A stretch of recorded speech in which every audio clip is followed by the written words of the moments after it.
Hello दोस्तों, स्वागत है आप सभी का टाइरो हब पर। और आज हम लोग पढ़ेंगे क्लास 9 सिविक्स का चैप्टर नंबर 2 जिसका नाम है कॉन्स्टिट्यूशनल डिजाइन। तो चलिए शुरू करते हैं इस मज़ेदार चैप्टर को। तो अगर आपको वीडियो पसंद है तो आप लाइक शेयर सब्सक्राइब जो करना रहता है आप सभी को तो पता ही है। तो चलिए स्टार्ट करते हैं कॉन्स्टिट्यूशनल डिज़ाइन को। तो देखो, पुराने सारे वीडियोस में हम लोगों ने पढ़ रखा है, क्या पढ़ रखा है भैया, हम लोगों ने पढ़ रखा है कि जो डेमोक्रेसी होती है, यहाँ पर जो रूलर्स होते हैं यानी कि जो राजा लोग होते हैं, राजा हमारे यहाँ कौन होता है, लोकतंत्र में राजा कौन होता है, ये जो प्रधानमंत्री, प्रेसिडेंट, जो गवर्नमेंट है, इन्हीं सबको यहाँ पर रूलर्स बोला जाएगा। ठीक, तो जब भी रूलर्स लिखा है तो ये मत समझना कि चचा राजा कहाँ है, यहाँ पर तो राजा वगैरह कुछ है नहीं। तो ये सब खोजने वाली बात नहीं है। हमारे यहाँ राजा उसी को बोला जाता है, सरकार को राजा बोला जाता है। ठीक, तो गवर्नमेंट में जो रूलर्स होते हैं उनको जो मर्जी चाहे वो करने की आज़ादी नहीं होती है। हमारे यहाँ कुछ लॉज होते हैं, कुछ रूल्स होता है, कुछ नियम होते हैं जिनको सारे सिटीजन्स को और गवर्नमेंट को मानना पड़ता है। ठीक, और इन जब सब रूल्स को, सारे नियमों को जब साथ में मिला दिया जाता है, जिसको सरकार को भी मानना पड़ता है और नागरिकों को भी मानना पड़ता है, तो इन सारे रूल्स को जब साथ में मिला दिया जाता है, साथ में मिलाकर ही बोला जाता है कॉन्स्टिट्यूशन यानी कि संविधान। ठीक है, संविधान जो होता है वो किसी भी देश का as the supreme law of the country, the constitution determines the right of citizens. ये जो संविधान होता है, जो कॉन्स्टिट्यूशन होता है, ये किसी भी देश का सुप्रीम लॉ होता है। मतलब इसमें जो लिखा हुआ है ना वही रूल है, उसी के अंतर्गत सरकार भी चलेगी, लोग भी वहाँ के चलेंगे। ठीक है, और कॉन्स्टिट्यूशन करता क्या है, तो देखो ये कॉन्स्टिट्यूशन जो है वो यहाँ के अपने सिटीजन्स को कुछ राइट देता है कि तुम्हारे पास ये अधिकार है, तुम लोग ये कर सकते हो। जैसे हमारे यहाँ बोलने का अधिकार है, आपको जो मर्जी चाहे बोल सकते हो। इसका मतलब नहीं कि कल जाकर पड़ोसी को गाली वगैरह दे दो, ये सब करोगे तो मारो पड़ेगा। ठीक, तो हमारे यहाँ बोलने की आज़ादी है, हम अपने देश में जहाँ चाहे वहाँ घूम फिर सकते हैं। ठीक है, ये सब चीज़ों की आज़ादी है, हम सरकार के खिलाफ बोल सकते हैं। तो ये जो राइट है ये हमें कौन देता है, संविधान देता है। ठीक है, और पावर ऑफ गवर्नमेंट, कॉन्स्टिट्यूशन जो होता है वो गवर्नमेंट के पावर को बतलाता है कि जो सरकार है वो यही कर सकती है, इसको नहीं कर सकती। जैसे कि सरकार चाहे तो ये नहीं कर सकती कि आओ अमेरिका हमारे ऊपर राज करो।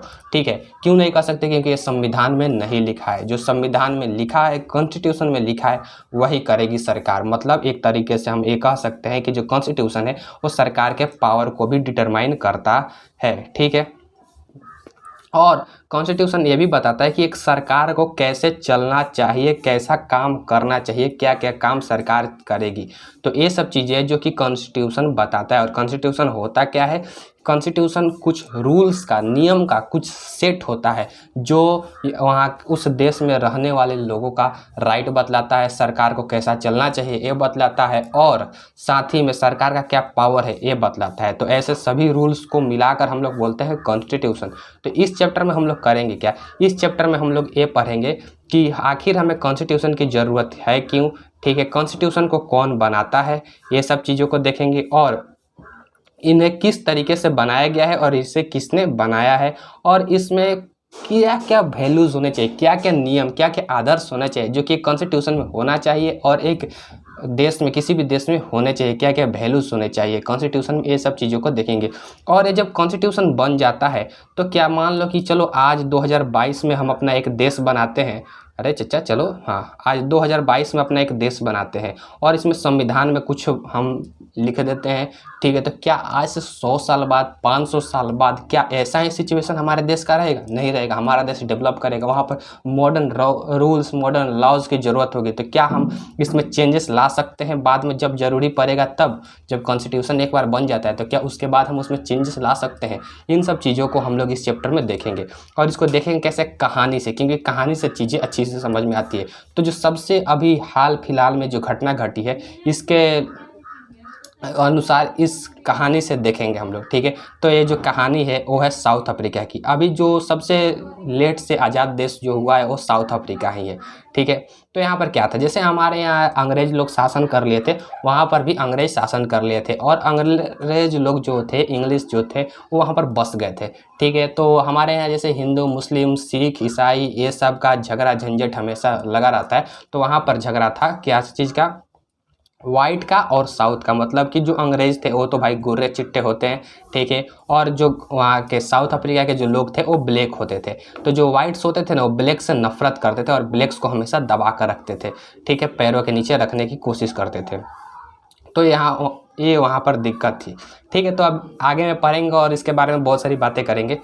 अब ये जो चैप्टर है ये हम लोग देखेंगे कि क्या हुआ था साउथ अफ्रीका में। ठीक है, इस हिसाब किताब से देखते हुए चलेंगे और फिर हम लोग ये देखेंगे कि कैसे इंडियन कॉन्स्टिट्यूशन बना था। ये भी हम लोग देखेंगे कि भारत का जो कॉन्स्टिट्यूशन था वो कैसे बना था। सब लोग तो सब चीज़ तो इन्हीं के कहानी से नहीं समझेंगे, हम लोग को तो अपने देश के बारे में भी देखना है, तो ये सब देखेंगे। ठीक है, और हम लोग साथ में ये भी देखेंगे कि क्या क्या से फाउंडेशनल वैल्यूज थे जब शुरू में कॉन्स्टिट्यूशन बन रहा था। तो जो कॉन्स्टिट्यूशन को बनाने वाले लोग थे उन लोगों ने क्या सोचकर कॉन्स्टिट्यूशन बनाने का तैयारी किया, क्या सोचकर, क्या दिमाग लगाया, क्या क्या सोचा था कि ये सब चीज़ हमारे कॉन्स्टिट्यूशन में होना चाहिए और क्यों होना चाहिए, इन सब चीज़ों को देखेंगे।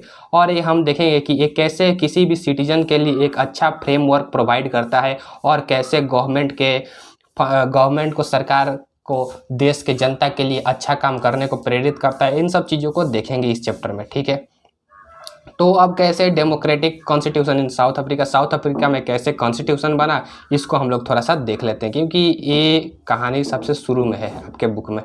ठीक है, तो देखो यहाँ पर एक स्टेटमेंट लिखा हुआ है जो कि मेरा नहीं है, नेल्सन मंडेला का है। नेल्सन मंडेला बेसिकली, नेल्सन नाम सुनकर लगता है कि लड़की है, लेकिन एक लड़का था। ठीक है, कहाँ का लड़का था भाई? बहुत होशियार लड़का था, साउथ अफ्रीका के थे। ठीक है, और इन्होंने एक स्टेटमेंट दिया, अपना एक भाषण दिया। उसमें क्या लिखा है? I have fought against white domination apart and I have fought against black level domination. इन्होंने बताया कि मैंने वाइट डोमिनेशन, जो कि वाइट लोग थे, जो कि राजा वगैरह बन गए थे, अंग्रेजी शासन के खिलाफ भी मैंने लड़ाई किया। ठीक है, और मैंने ब्लैक लेवल डोमिनेशन, मतलब कि तुम काले हो, तुम ये नहीं कर सकते हो। अब ब्लैक लोग चाहते थे कि वाइट को सरकार गिराकर अपने सत्ता में आ जाए और वाइट को परेशान कर, वाइट चाहते थे ब्लैक को परेशान करे। तो इन सब भावनाओं के खिलाफ नेल्सन मंडेला ने फाइट किया कि ये चाहते थे कि ना ही वाइट का शासन रहे ना ही ब्लैक का शासन रहे। एक ऐसा देश चाहती थी नेल्सन मंडेला जिसमें सभी लोग मिलजुल कर साथ में रहे।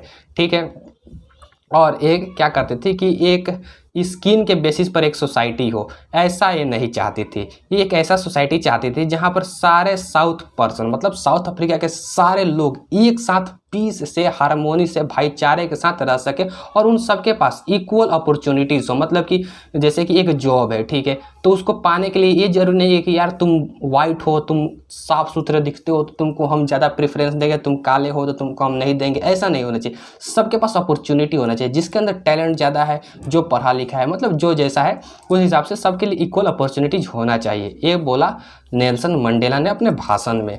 ठीक है, it is an ideal which of the hope to live for and to achieve. और जो इक्वल अपॉर्चुनिटीज़ है, यही एक आदर्श होना चाहिए जिसके लिए सभी को जीना चाहिए और सबको अचीव करना चाहिए। ठीक है, और ये क्या है कि अगर ब्लैक लोग चाहते हैं कि इक्वल अपॉर्चुनिटीज़ हो तो मैं उनका साथ दूंगा। नेल्सन मंडेला, यार मेरे को बार बार लगता है कि लड़की का नाम है। ठीक है, नेल्सन मंडेला लड़के थे। ठीक है, मेल कैंडिडेट। ठीक है, चलो, तो इन्होंने बताया कि देखो इस आइडियल को सबके लिए इक्वल अपॉर्चुनिटी हो, सब लोग हारमोनी से, प्यार से, भाईचारे के साथ रहे, इसके लिए अगर मुझे मरना भी पड़े तो मैं मरने के लिए तैयार हूँ। ठीक है, अब इसको कौन बोला था? इसको बोले थे इन्होंने, ये बंदा नेल्सन मंडेला। ठीक है, जो कि साउथ अफ्रीका के प्रेसिडेंट वगैरह बने, आगे हम लोग देखेंगे। ये जो भाषण था इसको नेल्सन मंडेला ने दिया था। अब नेल्सन मंडेला को ना साउथ अफ्रीका के जो गवर्नमेंट थी, वाइट गवर्नमेंट जो थी, उन्होंने क्या किया था? जेल में डाल दिया था। किस लिए जेल में डाल दिया था? बोला कि तुम हमारे यहाँ सरकार के गिराने का कोशिश कर रहे हो। ट्रेजन मतलब होता है सरकार को गिराने की कोशिश करना। ठीक है, तो इन्होंने क्या किया कि नेल्सन मंडेला को जेल में डाल दिया। ठीक है, और इनके साथ साथ और जो 7 थे, ठीक, इनको तो जेल में डाल दिया गया और इनके जो 7 और साथी थे उनको जिंदगी भर के लिए जेल में गुजारने की सज़ा दे दी गई। मतलब लाइफ इम्प्रिजनमेंट होता है, आजीवन कारावास, जब तक तुम्हारा जिंदगी है तब तक तुम जेल में रहोगे। और ये सज़ा इनको मिली थी 1964 में। ठीक है, he and 7 other leaders were sentenced to. और देखो क्या होता, नेल्सन मंडेला थे और इनके 7 दोस्त थे, 7 और नेता वगैरह थे जो कि इनकी मदद कर रहे थे। इन सब को क्या किया, वाइट गवर्नमेंट ने यानी कि ब्रिटिशर्स ने पकड़ लिया और इन्हें जेल में सजा सुनाई गई कि तुम लोगों को आजीवन कारावास रहना, मतलब जब तक जियोगे तब तक जेल में रहोगे। और ये सजा सुनाई गई इनको 1964 में। ठीक है, और इन्होंने क्या गुनाह किया था? इन्होंने अपराधियत, देखो जो भेदभाव होता है ना कि रंग रूप के आधार पर जो भेदभाव होता है उसको बोलते हैं एपार्थीड। ठीक है, और इसका ये विरोध कर रहे थे। जब इसका ये विरोध कर रहे थे तो अंग्रेजों को लगा कि ये हमारी सरकार गिराने की कोशिश कर रहे हैं, ठीक है। तो इनको आजीवन कारावास दे दिया गया और इन्होंने अपने ज़िंदगी के 28 साल साउथ अफ्रीका के सबसे भयानक आइलैंड, ठीक है, रोबेन आइलैंड पे एक जेल है, ठीक है, रोबेन आइलैंड, ये है रोबेन आइलैंड, ठीक है, ये प्योर रोबेन आइलैंड का पिक्चर है, गूगल से लिया गया है, ठीक है। तो रोबेन आइलैंड पर इन्होंने अपने ज़िंदगी के